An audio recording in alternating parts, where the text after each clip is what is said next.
What is up, guys? Welcome to another video. Today what I want to talk to you about is something that affects like a lot of people, and I'm going to talk about this probably over a couple of videos, different perspectives, different things to do. But what I want to talk today about is about like irritable bowel syndrome, SIBO, things along those lines, because recently I've had a couple of clients that have had this issue.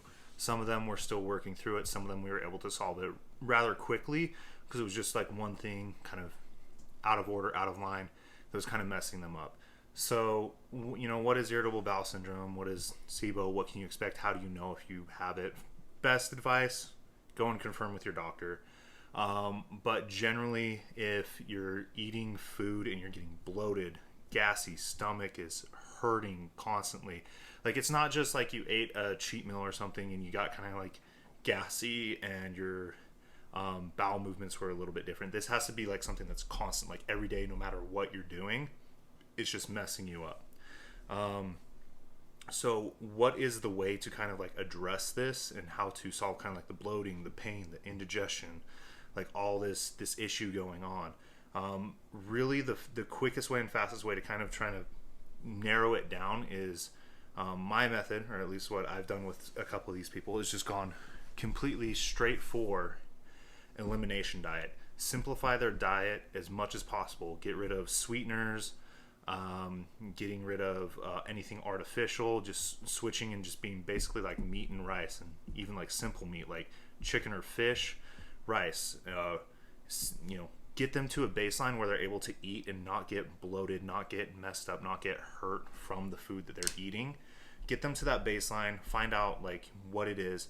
For some people, they'll be allergic to chicken, and it could be the chicken that's causing it. So there's multiple ways to do this, but mainly elimination diet. Get them onto something that they can eat without experiencing the bloating, the pain, the indigestion, the diarrhea, whatever it is, and then slowly reintroduce certain foods, and see what works, what doesn't, and then construct a nutrition plan around that.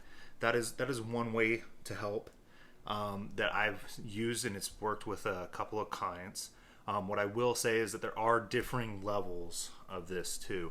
If you have really, really bad gut imbalances, this approach might not even work for you. Like it might be bad enough to the point where you're gonna need to severely change what you're doing with your lifestyle. If this was induced by stress and hormones and overworking yourself, not eating enough, not recovering enough, always being on the run, doing excessive amounts of cardio, excessive amounts of exercise, and not eating enough to fuel those activities, this could be something that takes 6, 7, 12, 18, who knows how many months to correct and get everything back in balance. One thing that I do want to always enforce with you guys, though, is that there is always hope. There is no just like quitting and giving up. Like you can solve whatever the issue is, you know, between working with a nutritionist, working with a personal trainer, working with your doctors. There are options. There are things that we can do to help alleviate this, figure out what's causing it, and work towards a potential solution for it.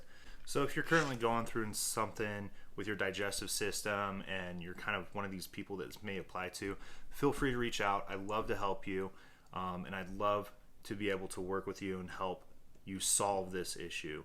And you know, between working with a nutritionist, personal trainer, getting everything lined up that way, and then also consulting with your doctor, because your doctor should be a part of this process, we can figure things out and we can get you back to a healthy state where you're able to eat the things that you enjoy without suffering a lot of the consequences for the most part. There may be some things that you're allergic to that, you know, you're just going to have to learn to live without, you know. It sucks, but, you know, people really are lactose intolerant and shouldn't be having ice cream.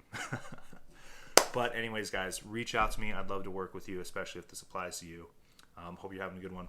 Peace out. Bye.